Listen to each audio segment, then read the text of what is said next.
that woke me up one night. If he hadn't woke me up, I still might be laying there. That food. But the next morning, we got up there, but the food was all cold and froze. Yeah, but we moved pretty quick. Really moved pretty quick. So it was pretty much a good. You guys feeling pretty confident that this thing was going to be over pretty quick. The way you guys were. The way it was going, it seemed like to me, and we heard the scuttlebutt of, yeah, we're all going to be home by Christmas, because we was moving so fast and going so far that when we got to the Manchurian border, it was over. Yeah. That ain't the way it worked out. Yeah. Now take it from there. When well, then we got to. I'm trying to think of the Sinajune. It was like maybe, as near as I can tell, 18 miles or so from the Manchurian border. And that, yeah, we got them all bottled up. It's going to be over. And the one night we stopped, we was on the move, and we stopped and we went onto this ridge or hill.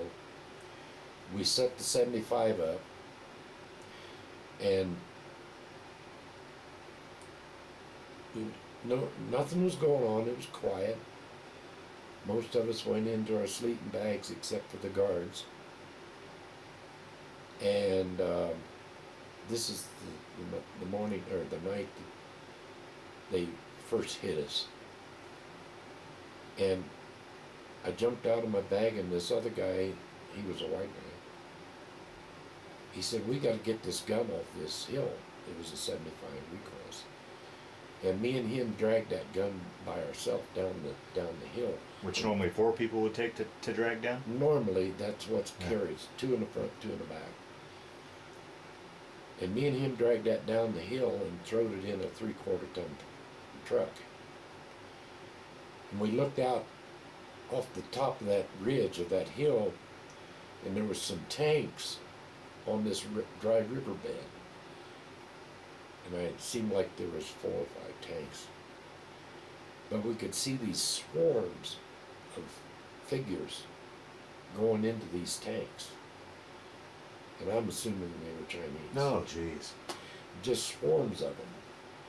And there was no one else around except me and this guy carrying this gun.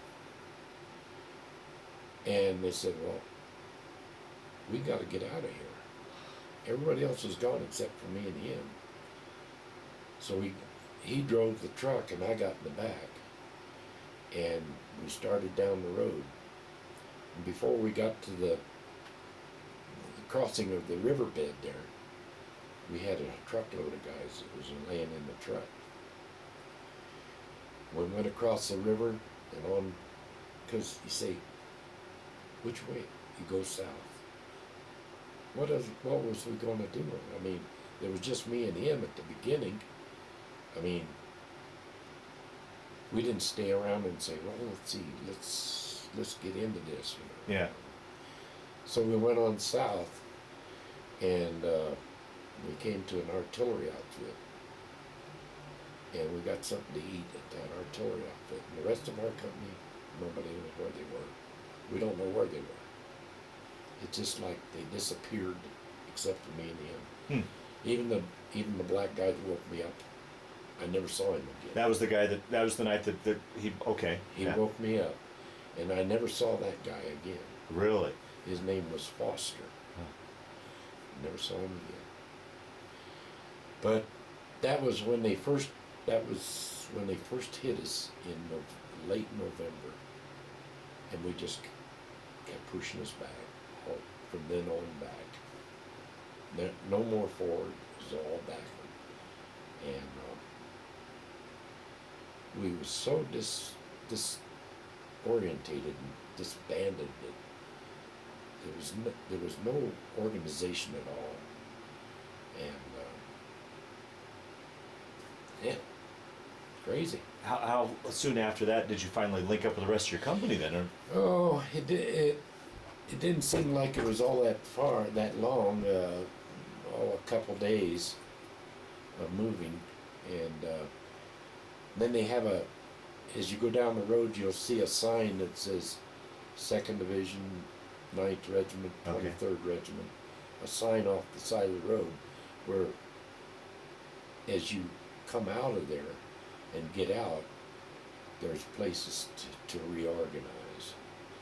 And I know this one kid that was on the truck with me as we was going down the road, we seen this sign, said 2nd Division, 2nd Division, and it had the different regiments. I said, hey, we get off here. And this kid said, no, I'm going to keep going. And I told him, I said, we got to get out of here. He decided to get off. We got off, went to our outfit, and what was left of it, re-equipped a little bit. We lost everything. We lost the all of our sleeping bags and everything. Yeah. But we halfway organized again, and then we're still on the move back. But we didn't, weapon-wise, we didn't have that much. We lost that 75 that we threw in that pickup, or that truck. What happened to it, I don't know. Mm. But then we said, well, what kind of equipment we got? All we had was some light machine guns. No heavies, just 30 caliber air cooled. And that's pretty near about all we had as far as equipment.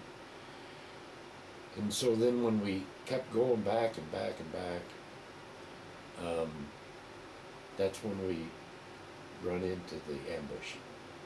Oh, jeez. Coonery, what they called the gauntlet. Right. The ambush, and there was a small village in front, and the gauntlet was like 6 or 7 miles of mountain defile. It was a single road that went through the mountains, and we had to go through this village first. And our company, all we had was, like I said, the air-cooled 30s. So everybody was either an ammo bearer or they had the machine gun, and I was an ammo bearer. And our company was on the east side of the road, and there was some other companies on the west side. We started through this. Now, you guys are marching at this time, or are you on trucks, or? Well, there was trucks of equipment and stuff, but there was not enough trucks to take care of everybody. Yeah, yeah. And our company commander, his name was Carter. He was a captain, a black captain. He was a good captain. He looked out for us. We went up on this ridge going toward this village, and there was a P-51 Mustang was strafing that village before we got there. And we started getting a lot of fire from the village, and everybody started hitting the ground. And I hit the ground. I had 2 boxes of 30 caliber ammo. I put it up in front of my head, laying there, and I heard somebody say, I think he's dead, and he's not breathing. And it was our captain was killed. Oh boy. Just about, I would say, I was on the top of the ridge, and there was a little gully on the other side, probably maybe 20 yards, And what he'd been doing, he'd been trying to get people to walk, get out. And Yeah, go keep ahead, moving. Yeah. get moving. And it's natural instinct that when you start getting fire like that, you don't get up and walk around. Yeah, yeah. But he did. He was that kind of guy. He had a lot of guts. And he got killed. And we finally, I think that P-51 is what broke the village. And we got up to the end of that ridge, and me and another guy was standing there watching this P-51 still strafing, and I turned around to say something to the guy that was with me, and I don't even know what his name was. I said, turned around to say something to him, and he was gone. I happened to look down, he was laying on the ground, and he'd been hit. And I couldn't see any blood on his shoulder, in his front, but his hand was just full of blood, and he'd been hit in the wrist. And I got him up off the ground and got him back to a medic behind us. And that was the last I seen of him.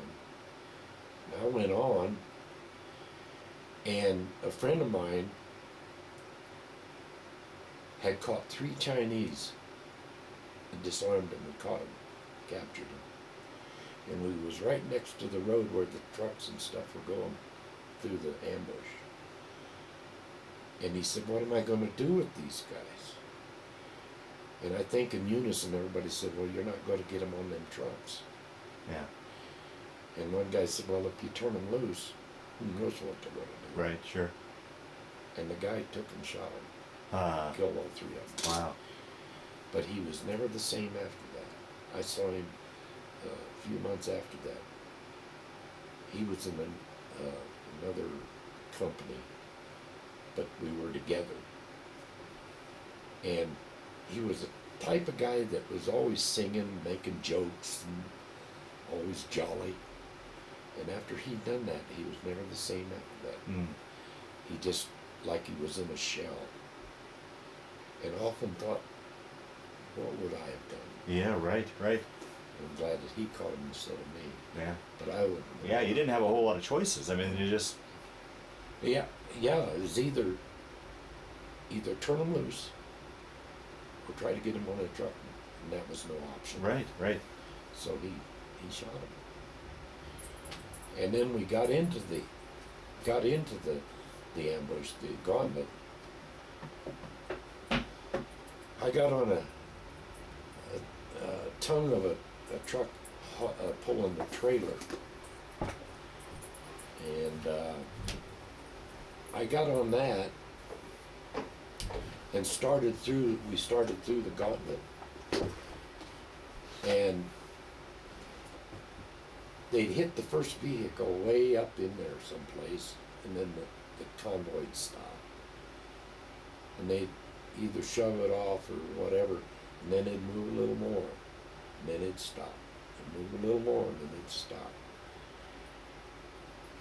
And I got so tired, I got so scared of sitting there on that tongue of that truck. I thought, my gosh, you're sitting right out here in the open. So I said, I got off the truck. I got off the tongue of the truck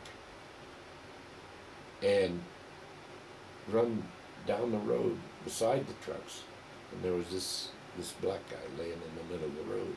He was dead. I jumped over him and went beside another trailer had stopped, and they was firing from both sides. Well, on the side that I was on, beside this trailer, there was like a gully, it was an open space in a gully. And I got beside this trailer, and I seen some of them running on the hills, and I opened up on one of them with my automatic, with the carbine. I opened up on him, and he went down. And then I got down beside this trailer, and